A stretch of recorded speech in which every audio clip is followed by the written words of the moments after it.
Pessoal, então vamos lá, direto ao ponto, resolução de questão. Essa questão que iremos resolver aqui agora caiu para a prova da Petrobras para o cargo de técnico de projetos, construção e montagem júnior, estruturas navais, prova de 2010, tá? Uma das provas de 2010. Lembrando que 2010 foi um concurso foi um ano, né, de muitos concursos para a Petrobras, tá?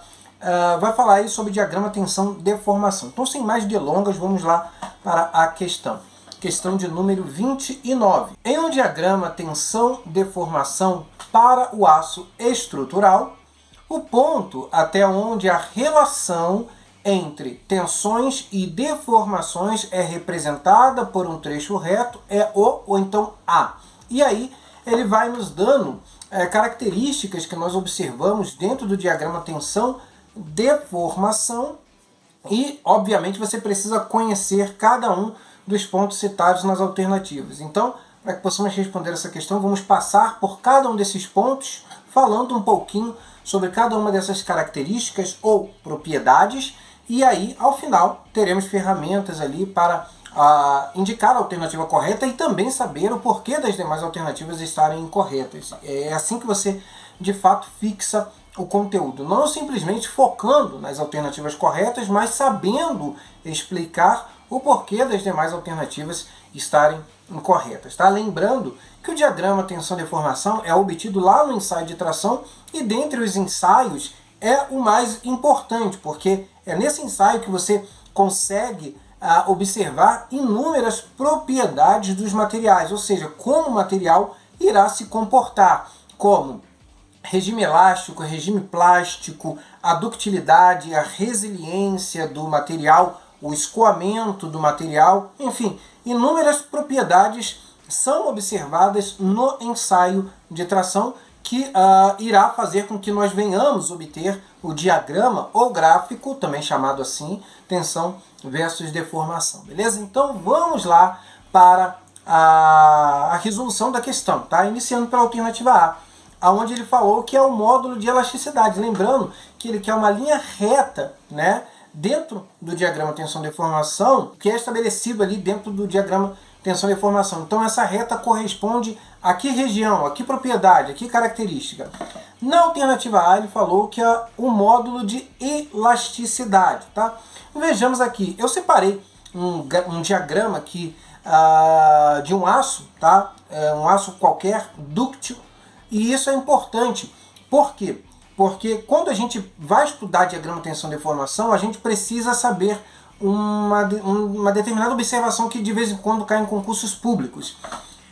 Normalmente, a região do escoamento, que nós veremos aqui posteriormente, ela é extrapolada graficamente para que você consiga observar. Mas existem aços que, mesmo sendo dúcteis, não apresentam uma região do escoamento nítido, tá? Então ali nós temos algumas técnicas que são empregadas nessas situações para que nós consigamos separar ali a região elástica da região plástica, mas isso a gente pode falar no segundo momento, tá? Então eu separei aqui o diagrama tensão-deformação típico de um aço dúctil, né? Ou seja, de um material dúctil, que pode ser um aço, e ele vai apresentar ali a região elástica, o escoamento e região plástica, tá? Então, olha só. Nessa região que eu separei com um triângulo para vocês, é o que nós chamamos de região elástica.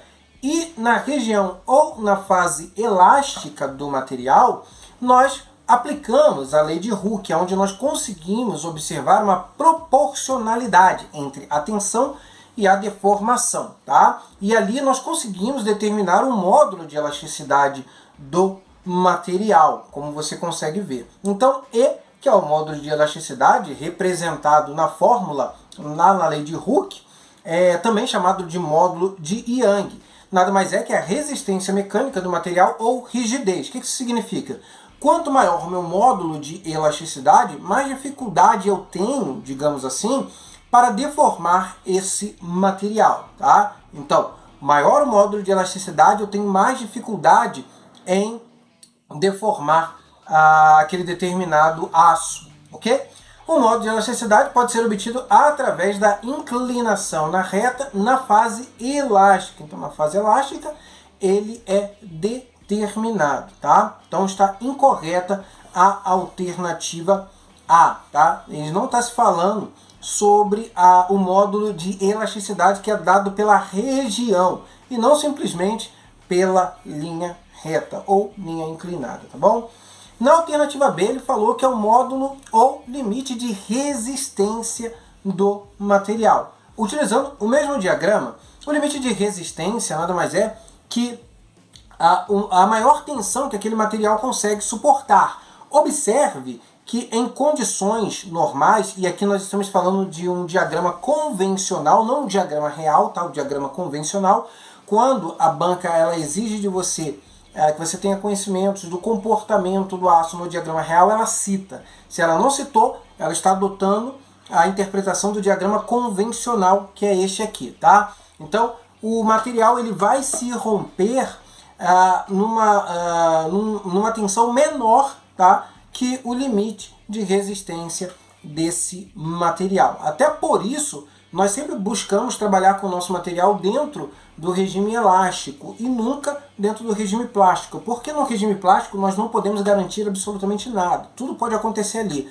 Já no regime elástico nós temos uma segurança, então toda engenharia vai buscar trabalhar com coeficientes de segurança, puxando o seu material para que ele trabalhe sempre dentro do regime elástico. Então, o limite de resistência nada mais é do que a maior tensão que o seu material, em tese, poderia suportar, tá? Então, corresponde à máxima tensão que o material suporta sem romper-se. Então, esse é o limite de resistência. Portanto, também está incorreta a alternativa B. Na alternativa C, ele falou que é o limite de ruptura do material. Já o limite de ruptura, esse sim, tá? É onde o material, obviamente, vai se romper. Então, lembrando que ele vai se romper numa tensão inferior à tensão limite do material, o limite de resistência do material. E isso acontece porque quando nós vamos aplicando ali um ensaio de tração no material, a seção dele vai reduzindo, né? Conforme a seção dele vai reduzindo, você precisa de uma carga menor para rompê-lo, tá? Então isso acontece por isso. Só que isso é corrigido lá no diagrama real, ok? Que não é o caso aqui a ser observado. Bem, então corresponde ao ponto de fratura do material. Portanto, também está incorreta a alternativa C. E na alternativa D, que vai ser a nossa alternativa correta, ele falou que é o limite de proporcionalidade, tá? E o limite de proporcionalidade é justamente onde nós temos uma proporcionalidade entre a tensão e a deformação. Bastante cuidado com isso, que vira e mexe isso cai em provas. Por quê? Para efeitos práticos, nós consideramos que o limite de proporcionalidade ele acompanha toda a fase elástica. Só que isso não é uma verdade.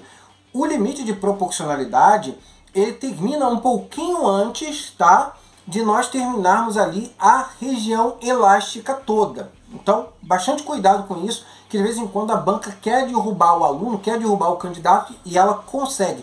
Não é a primeira vez que isso cai numa das provas da Petrobras, tá? Então, o limite de proporcionalidade é uma coisa, regime elástico é outra coisa, tá? Para efeitos práticos, o regime de proporcionalidade, ele termina um pouquinho antes, tá, de toda a fase elástica, ok? Então, temos aqui a indicação do limite de proporcionalidade e é o limite no qual as tensões são diretamente proporcionais às deformações, ok? Então, a alternativa D é a alternativa correta. E para afindarmos, a alternativa E, ele falou que é a tensão admissível, ou seja, a tensão de projeto, a tensão que você vai utilizar para os seus cálculos.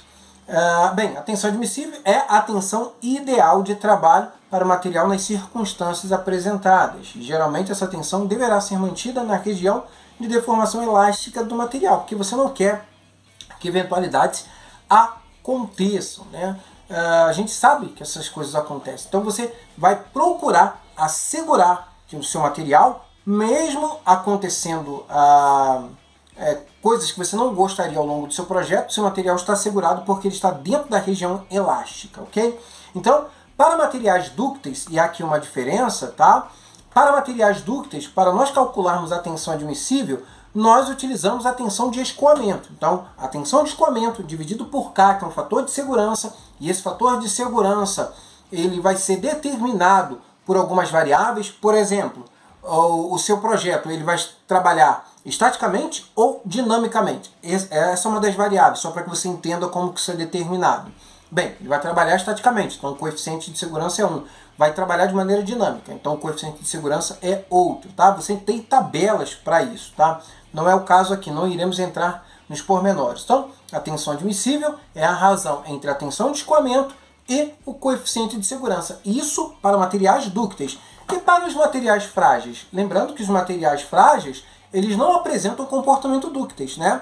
Ele sai da fase elástica e já se rompe. Ele não tem o que os materiais dúcteis têm, que é a deformação plástica. Ele já sai da fase elástica e já se rompe, tá? Uma outra observação aqui.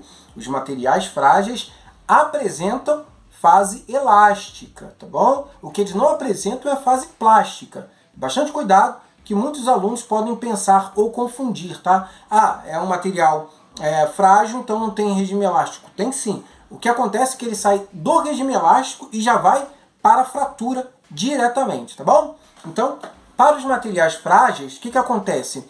A tensão admissível vai ser a tensão de ruptura do material dividido pelo coeficiente de segurança. Então, está incorreta a alternativa E, tá? Então, os materiais frágeis, eles não apresentam ali a deformação plástica. Ele apresenta a deformação elástica e já se rompe. Por isso, está aí incorreta a alternativa E. E como verificamos, a alternativa a ser marcada como correta, a alternativa D, limite de proporcionalidade, beleza? Espero ter ajudado vocês mais uma vez. Não se esqueça de deixar o seu like, aqui é muito importante. Se você não é inscrito, se inscreva e ative as notificações. E, se possível, compartilhe este vídeo com seus grupos de estudos, beleza? Forte abraço e até a próxima.